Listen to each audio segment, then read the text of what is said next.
The fluorescent lights of the police cruiser cast long shadows across Officer Sarah Chen's face as she navigated through the rain-slicked streets of downtown. It was 9:45 p.m. on a Tuesday, and the usual quiet of her evening patrol had been interrupted by a series of increasingly urgent calls about a disturbance at the Riverside Community Center. Unit 247, responding to 1850 Marshall Street. Chen spoke into her radio, her voice steady despite the growing knot of tension in her stomach. This wasn't her usual beat. She'd picked up an extra shift to cover for a colleague, and the unfamiliarity of the neighborhood made her especially alert.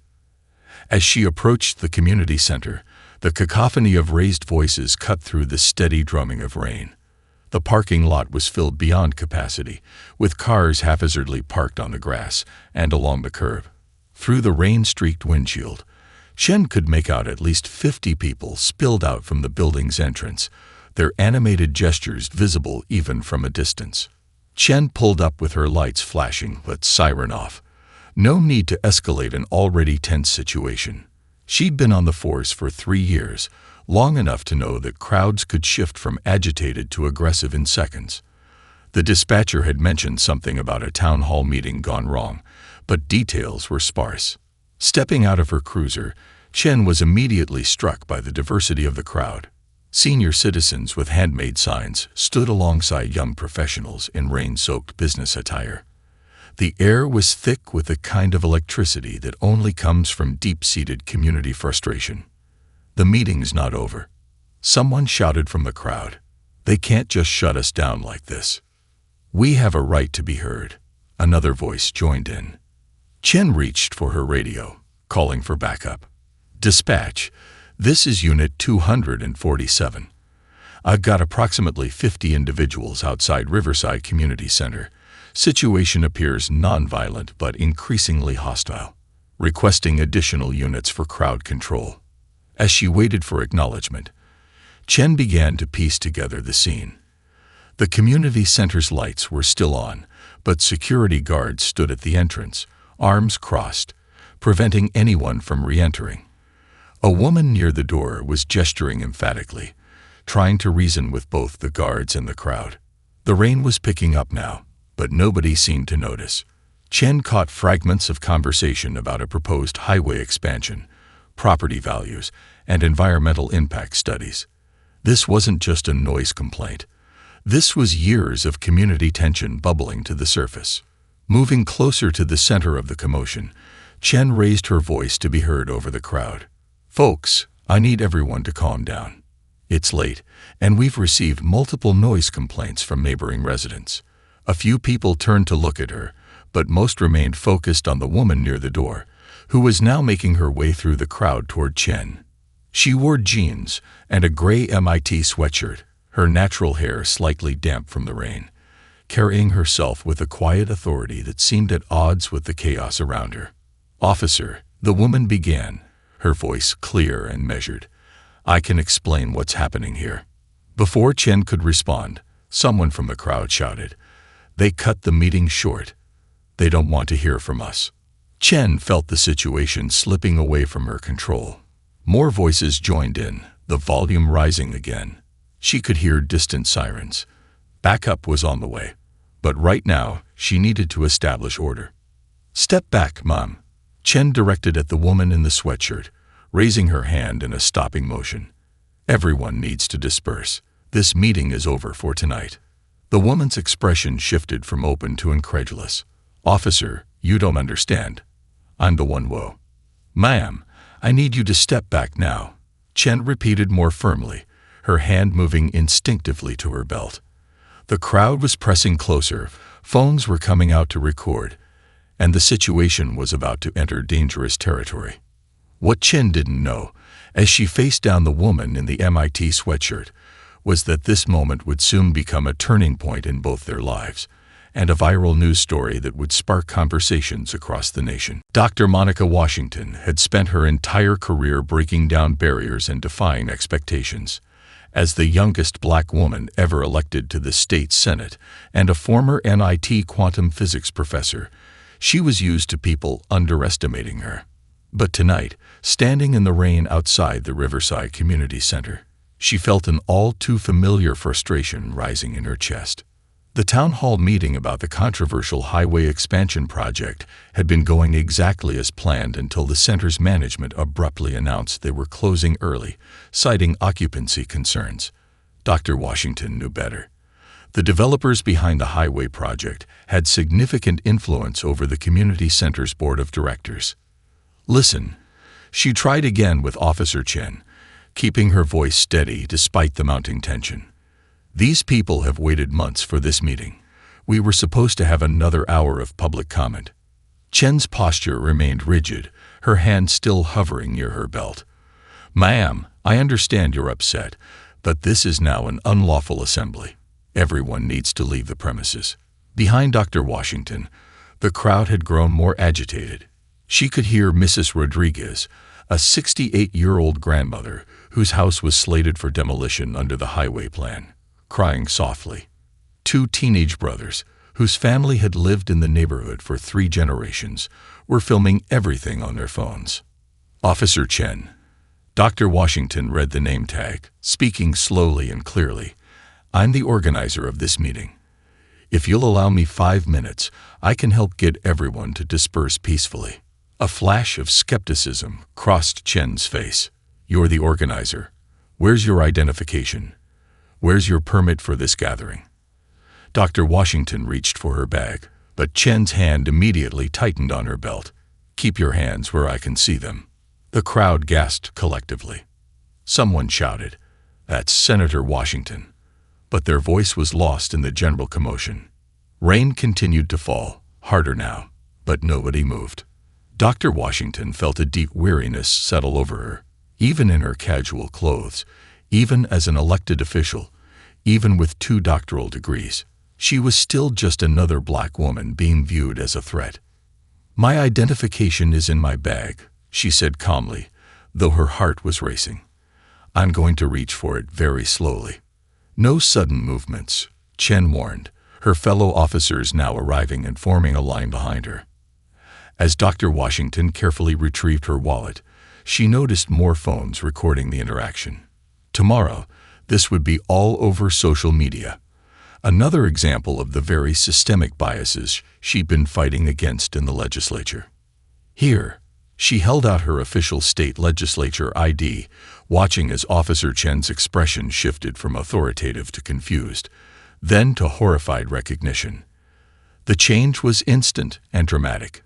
Chen's hand dropped from her belt, her posture softening. "Senator Washington." I had no idea." But Dr. Washington wasn't finished. Years of experience had taught her that these moments, these uncomfortable, charged interactions, were opportunities for change. "Officer Chen," she said, loud enough for the crowd to hear, "I know you're doing your job. But look around. These are families, homeowners, taxpayers. They're here because a multi-billion-dollar project is threatening to tear apart their community, and nobody in power wants to listen." The other officers shifted uncomfortably. Someone in the crowd started a slow clap, but Dr. Washington raised her hand to quiet them. "How about this?" she continued, addressing both the police and the crowd. "Give me 15 minutes. I'll set up a proper time and place for a continuation of this meeting, and then everyone will leave peacefully. Can we agree to that?" Officer Chen glanced at her superior, who had just arrived on scene, then back at Dr. Washington. The fear and authority in her demeanor had been replaced by shame and uncertainty. "Yes, Senator," Chen managed, her voice barely audible over the rain. 15 minutes. As Dr. Washington turned to address the crowd, she couldn't help but wonder how many other black women had found themselves in similar situations, but without the protection of a title to save them. The tension in the air was electric as cell phones captured every moment of the unfolding scene. Despite Dr. Washington's diplomatic intervention, Officer Chen's earlier actions had sparked a powder keg of emotions among the crowd. Social media was already lighting up with clips of the confrontation, each video showing a different angle of the young officer's aggressive stance toward the unrecognized state senator. "This is exactly what we've been talking about," shouted Marcus Johnson, a local civil rights activist, his voice cutting through the rain. Even our elected officials aren't safe from this kind of treatment. Dr. Washington raised her hands, trying to maintain order. Please, everyone, let's not let this distract from our real purpose tonight. But the momentum had shifted. What had started as a town hall meeting about highway development had transformed into something far more volatile. Several news vans were now pulling into the parking lot, their bright lights cutting through the darkness and rain, adding to the chaos.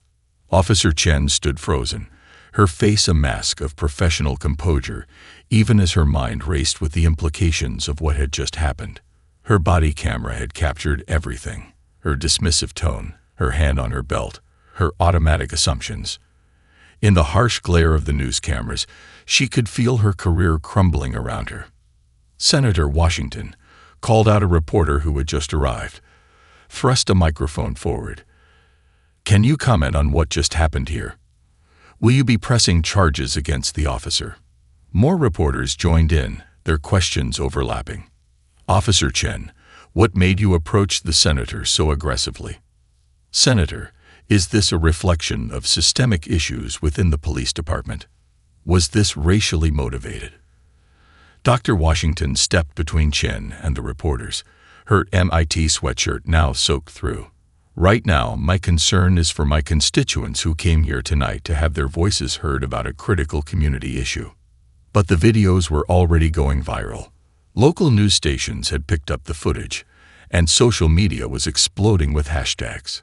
Senator Inswit's Riverside incident not what you assume. Officer Chen's superior, Captain Martinez, arrived and quickly pulled her aside. Chen, get back to your cruiser and wait for me there. Say nothing to anyone. As Chen retreated, she could hear snippets of conversation from the crowd. Did you see how fast her attitude changed when she saw that ID? 3 years of serving in the state senate, and this is how they treat her. She's literally the author of the Police Accountability Act. The irony of that last comment hit Chen like a physical blow as she sat in her cruiser, watching the scene through her rain-streaked windshield. She had just manhandled the very legislator who had written the department's new de-escalation protocols. Meanwhile, Dr. Washington was masterfully attempting to redirect the narrative. Yes, there was an unfortunate interaction with Officer Chen. She addressed the growing media presence, but let's not lose sight of why we're here. This community is facing displacement, and that meeting was shut down prematurely.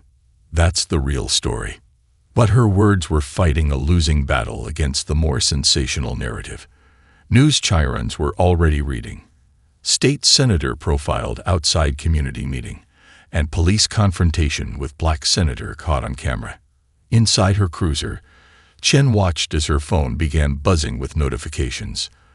The department's public information officer was calling. Social media mentions were exploding, and text messages from fellow officers were pouring in. She could see Captain Martinez speaking intensely with Dr. Washington, likely trying to contain what was quickly becoming a PR nightmare for the department. The rain continued to fall, but nobody was leaving. The crowd had transformed from angry protesters to eager witnesses of a moment that would soon become national news. Camera lights continued to flash, reporters were going live, and social media accounts were ticking up by the thousands. In less than 30 minutes, what should have been a routine noise complaint had become a viral moment that would force both Officer Chen and the entire department to confront uncomfortable truths about bias, assumption, and the deep-seated issues that continued to plague law enforcement interactions with people of color, even those holding the highest offices of power. Captain James Martinez had spent 23 years on the force, but nothing in his experience had prepared him for this particular crisis. As he stood in the precinct's conference room the following morning, facing the police chief, the mayor, and their respective PR teams, the gravity of the situation was painfully clear. The video has over 2 million views already, the department's media relations director reported, projecting various social media feeds onto the wall. Every major news network has picked it up. CNN is running it at the top of the hour. Officer Chen sat at the far end of the conference table, still in her uniform despite being placed on administrative leave pending investigation. She hadn't slept, and it showed in the dark circles under her eyes and her slightly disheveled appearance. "Listen to this," the mayor's aide read from his tablet. In a shocking display of racial profiling, State Senator Dr. Monica Washington, architect of the groundbreaking Police Reform Act of 2023, was herself subjected to aggressive police treatment outside a community meeting. The incident highlights the very issues her legislation seeks to address. The police chief, Robert Sullivan, rubbed his temples. "And Dr. Washington, have we heard anything from her office?" "That's actually why I called this emergency meeting," Captain Martinez said, clearing his throat. "Senator Washington is here. She's waiting outside." A heavy silence fell over the room. Chen's head snapped up, her face draining of color. "Send her in," Chief Sullivan ordered, straightening his tie. Dr. Washington entered the room with the same quiet authority she displayed the night before, though now she was dressed in a crisp charcoal suit rather than the MIT sweatshirt. Her presence immediately commanded attention, and Chen found herself unable to meet the senator's gaze. "Thank you for coming, Senator," the mayor began, but Dr. Washington raised her hand to pause his prepared speech. "Before we begin," she said, "I'd like to speak with Officer Chen. Alone." The request sent a ripple of surprise through the room. The chief started to object, but Dr. Washington continued, "This isn't about politics or PR. This is about two human beings having an honest conversation." After some hesitation and hushed discussions, the room cleared, leaving Chen alone with the woman she'd nearly arrested just hours before. The silence stretched between them like a physical barrier. "Officer Chen." Dr. Washington finally spoke, taking the seat directly across from her. "Sarah. May I call you Sarah?" Chen nodded, still unable to look up. "I've read your file," Dr. Washington continued. "Top of your class at the academy. Multiple commendations for community service. Fluent in 3 languages. You're exactly the kind of officer we need on the force." "Senator, Chen's voice cracked. "I don't know how to apologize for." "I'm not here for an apology," Dr. Washington interrupted gently. "I'm here because what happened last night is bigger than both of us. It's about patterns so deeply ingrained that even the best trained officers can fall into them without realizing it." Finally, Chen looked up, meeting Dr. Washington's steady gaze. To her surprise, she saw no anger there, only a deep determination. "Here's what I propose," Dr. Washington said, pulling out a folder. "Instead of ending your career, which some are calling for, I want you to help me make real change. I'm forming a task force on community policing and implicit bias training. I want you to be part of it." Chen blinked in confusion. "You want me?" "Sometimes the best teachers are those who have learned the hardest lessons," Dr. Washington explained. "Your experience last night, painful as it was, could help prevent similar incidents in the future." Outside the conference room, the gathered officials watched through the glass as the unlikeliest of partnerships began to form. The media was still clamoring for comments, social media was still buzzing with opinions, but in that room, something unexpected was happening. A moment of crisis was transforming into an opportunity for genuine change. "Look at that," Captain Martinez muttered to the chief. "She's turning this whole thing on its head." Chief Sullivan nodded slowly. "Maybe that's exactly what we needed." The days following the incident tested Officer Sarah Chen in ways she never expected. While on administrative leave, she found herself confronting uncomfortable truths about herself in mandatory counseling sessions at police headquarters. The department psychologist, Dr. Rivera, sat across from her in a cramped office filled with potted plants and degrees on the wall. "Tell me about the moment you first saw Dr. Washington," Dr. Rivera prompted, her pen poised over a notepad. Chen shifted in her chair, the scene playing back in her mind with painful clarity. I saw what I expected to see. That's the problem, isn't it? I didn't really see her at all. Social media had been merciless. Her name and face were everywhere. with strangers dissecting every movement, every word, every gesture from that rainy night. Some defended her, claiming she was just following protocol. Others called for her badge. The Asian American community seemed particularly divided, many expressing disappointment that she, as a minority officer herself, hadn't known better. My mother called. Chen continued, her voice thick with emotion. She immigrated here with nothing, worked so hard to give me opportunities. She asked me if this was why she'd sacrificed everything, so I could become part of the problem. The weekend brought no relief. Chen spent hours reviewing body camera footage from her 3 years on the force. Every traffic stop, every routine call, every interaction took on new meaning. She started seeing patterns in her own behavior she'd never noticed before. Subtle differences in how she approached different people, unconscious assumptions that guided her responses. At home, she researched Dr. Washington's career. The senator had earned her first doctorate in quantum physics from MIT at age 26, taught as a professor for 5 years, then pursued a law degree before entering politics. She'd written groundbreaking legislation on police reform, education funding, and environmental protection.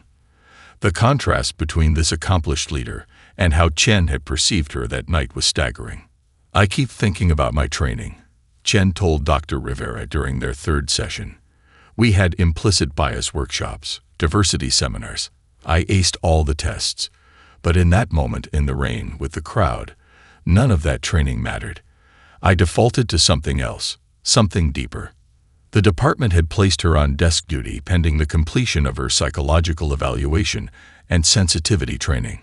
Her fellow officers treated her differently now. Some avoided eye contact, others were overly supportive, but none acted normally around her. The precinct felt like a different world. One afternoon, while sorting through paperwork, Chen received an unexpected email from Dr. Washington's office. The senator had scheduled the continuation of the town hall meeting about the highway project, and she was requesting Chen's presence, not as security, but as a participant. "Are you going to go?" Captain Martinez asked when Chen showed him the email.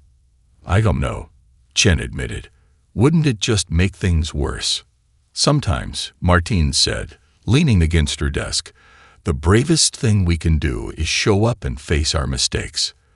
That evening, Chen found herself parked outside her local library, staring at a community bulletin board.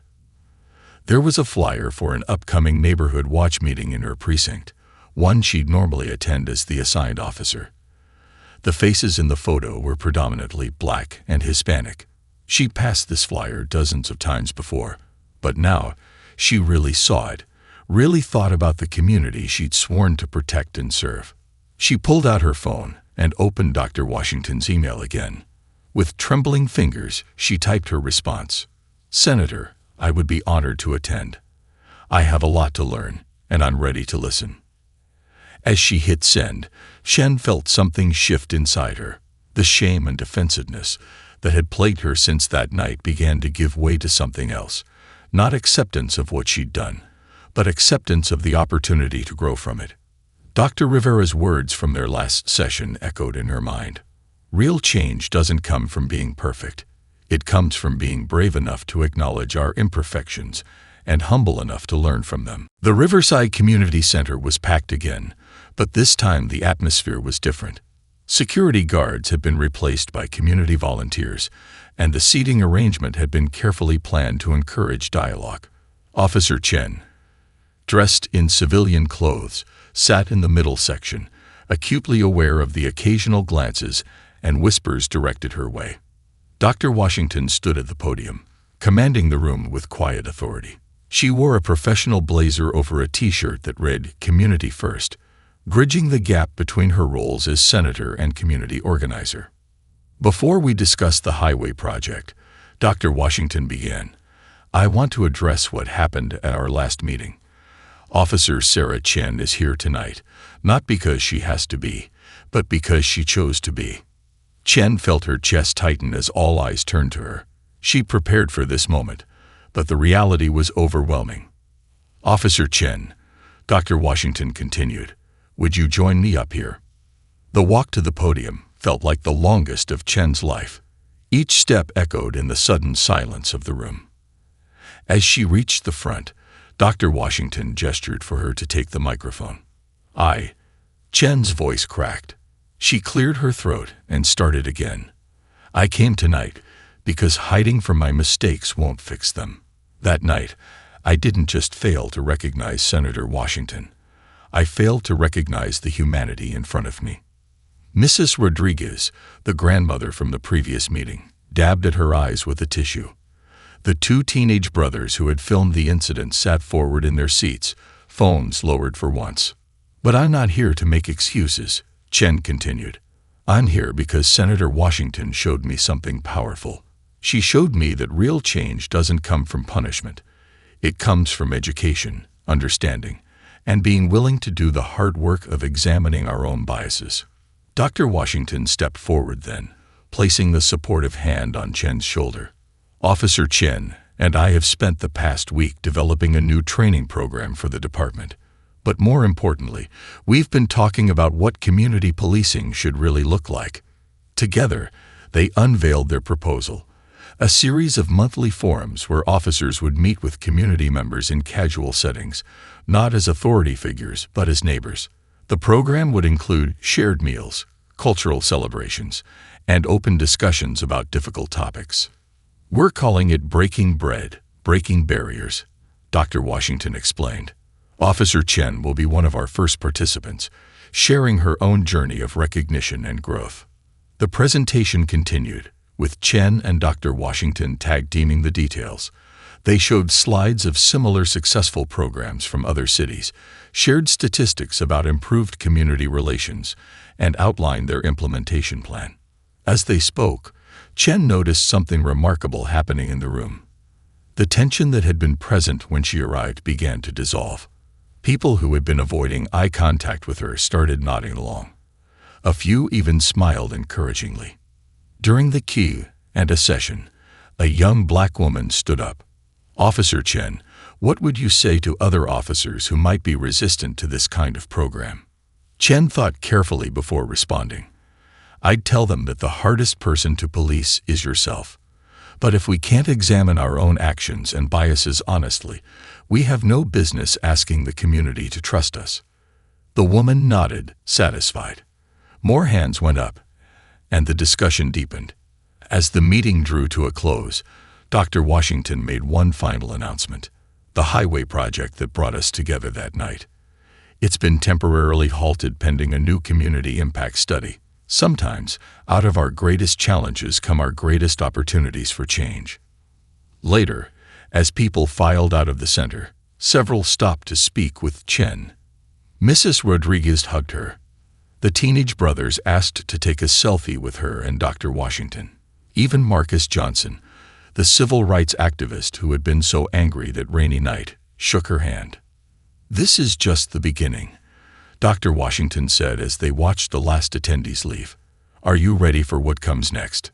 Chen looked at the empty room, thinking about how different it felt from that chaotic night just a week ago. I am, she replied, and for the first time since the incident, she truly meant it. 6 months into the Breaking Bread, Breaking Barriers program, the changes were undeniable. The community center's main hall had been transformed into an informal dining space, with round tables encouraging conversation between officers and residents. The aroma of diverse cuisines filled the air. Tonight featured dishes from local families representing the neighborhood's multicultural heritage. Officer Chen, now a regular facilitator, sat between a Vietnamese grandmother and a young black college student, sharing stories over plates of binh xio and collard greens. The badge that once created distance now served as a conversation starter. You know, said Marcus Johnson, who had become an unexpected ally in the program. I never thought I'd say this, but having officers show up out of uniform, sharing meals with us, it changes the whole dynamic. Dr. Washington moved from table to table, observing the natural interactions she and Chen had hoped to foster. The program had exceeded their expectations, with attendance growing monthly and other precincts requesting guidance on implementing similar initiatives. Sarah, Dr. Washington called out, using Chen's first name, something that had become natural over their months of collaboration. "The chief is here." Chief Sullivan entered the hall, accompanied by reporters from the national news. The program had caught the attention of major media outlets, not just for its success in improving community relations, but for the unlikely partnership at its heart. "Officer Chen," a reporter asked, positioning her microphone, "when you first confronted Senator Washington that night, did you ever imagine you'd end up here?" Chen exchanged glances with Dr. Washington before responding. "That night showed me how easily we can let preconceptions cloud our judgment. But it also showed me how transformative it can be when we're given the chance to learn from our mistakes." The program's success had manifested in concrete ways. Complaint rates against officers in participating precincts had dropped by 40%. Community tip lines saw increased activity, helping solve several long-standing cases. But perhaps most significantly, other officers had begun to share their own stories of confronting and overcoming bias. "The key," Chen explained to a group of newly joined officers, "is understanding that this isn't about being perfect. It's about being honest with ourselves and with our community." Dr. Washington had incorporated the program's findings into new police reform legislation, using the data and personal testimonies to advocate for systemic changes. Chen often found herself in the state capitol, testifying about the program's impact. "Remember when you couldn't even look me in the eye?" Dr. Washington teased as they prepared for another legislative session. "Remember when you were wearing that MIT sweatshirt?" Chen countered, their shared history now a source of strength rather than shame. The evening's gathering concluded with a tradition that had organically evolved. The Story Circle. Participants shared personal experiences, both challenging and uplifting, about police community interactions. Tonight's circle included a teenage boy describing how an officer had helped his family during a crisis, and a veteran officer admitting how the program had changed his approach to patrolling. As Chen listened, she reflected on her own journey. The viral video that had nearly ended her career had instead launched a movement. Department training videos now used her experience as a teaching tool, not as an example of what not to do, but as a demonstration of how growth and change were possible. Officer Chen called out one of the teenage brothers who had filmed the original incident, now regular participants in the program. "Tell the new people about the first dinner." Chen laughed, remembering the awkward silence and rigid postures of that initial gathering. "Let's just say we've come a long way from plastic utensils and cold sandwiches." Later that night, as Chen helped clean up, Dr. Washington approached with news. "The governor wants to expand the program statewide," she announced. "They want us to develop a comprehensive training package." Chen looked around the hall, at the empty tables where so many barriers had been broken, at the walls now covered with photos of community members and officers together. "You know what this means?" Dr. Washington asked. "More paperwork. And more cooking," Chen added, thinking of all the new relationships waiting to be built over shared meals. "Ready for the next chapter?" Dr. Washington extended her hand. Chen took it without hesitation. "Ready." 2 years after the rainy night that changed everything, Officer Sarah Chen stood at the podium of the National Police Chiefs Conference, facing an audience of law enforcement leaders from across the country. Beside her, Dr. Monica Washington beamed with pride as they prepared to deliver the keynote address. "When I think back to that night," Chen began, her voice steady and confident, "I see 2 different people. The officer who made assumptions based on appearance, and the person I've become through learning from that mistake. But more importantly, I see the thousands of relationships that have been transformed because one leader chose education over retribution." The presentation screen behind them displayed impressive statistics. The Breaking Bread, Breaking Barriers program had been adopted by 47 police departments nationwide. Participating precincts reported a 60% decrease in use of force incidents, a 45% increase in community cooperation, and unprecedented improvements in officer job satisfaction. "But numbers don't tell the whole story," Dr. Washington added, stepping forward. Real change happens one conversation at a time, one meal at a time, one connection at a time. They shared videos from various program locations, officers learning to make traditional dishes from community members, children high-fiving police at neighborhood festivals, former critics becoming program advocates. The most powerful clip showed Mrs. Rodriguez, now a program coordinator, teaching a group of rookie officers how to make her famous tamales. Officer Chen has been promoted to sergeant, Dr. Washington announced, drawing applause. She'll be heading our new national training initiative, helping departments across the country implement similar programs. Chen touched the sergeant's stripes on her uniform, still new enough to feel strange. But more important than any promotion is the change we've seen in our communities. Remember those teenage brothers who filmed me that night? They're both studying criminal justice now, planning to become officers themselves. The audience laughed as recent footage played of Chen attempting to learn traditional Vietnamese dance at a community festival, falling over her own feet while local grandmothers cheered her on. These moments of vulnerability, of shared humanity, had become the program's hallmark. We've learned that true community policing isn't about power or authority, Chen continued. It's about service, understanding, and the willingness to see each person's full humanity. Dr. Washington stepped forward again. The highway project that originally brought us together. It was ultimately redesigned with community input. Construction begins next month, preserving historic neighborhoods while still meeting transportation needs. That wouldn't have happened without the trust we've built. As they concluded their presentation, Chen shared one final story. Last week, I responded to a call at the community center. A young officer had been dispatched to a noise complaint. Sound familiar? The audience chuckled. But instead of confrontation, I found her sitting with the event organizers, sharing pizza, learning about their concerns. That's the future of policing we're building. The standing ovation that followed wasn't just for Chen and Dr. Washington. It was for the possibility of change they represented. As law enforcement leaders lined up to speak with them, Chen noticed a familiar face in the crowd. Captain Martinez, now Chief Martins of their department, approached with tears in his eyes.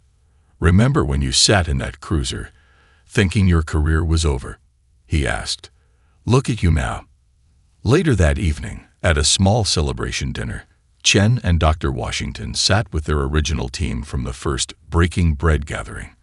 The conversation flowed easily, punctuated by laughter and shared memories. "You know what I think about sometimes?" Dr. Washington mused, looking around the table. "That MIT sweatshirt. I still wear it to community meetings occasionally, just to keep everyone on their toes."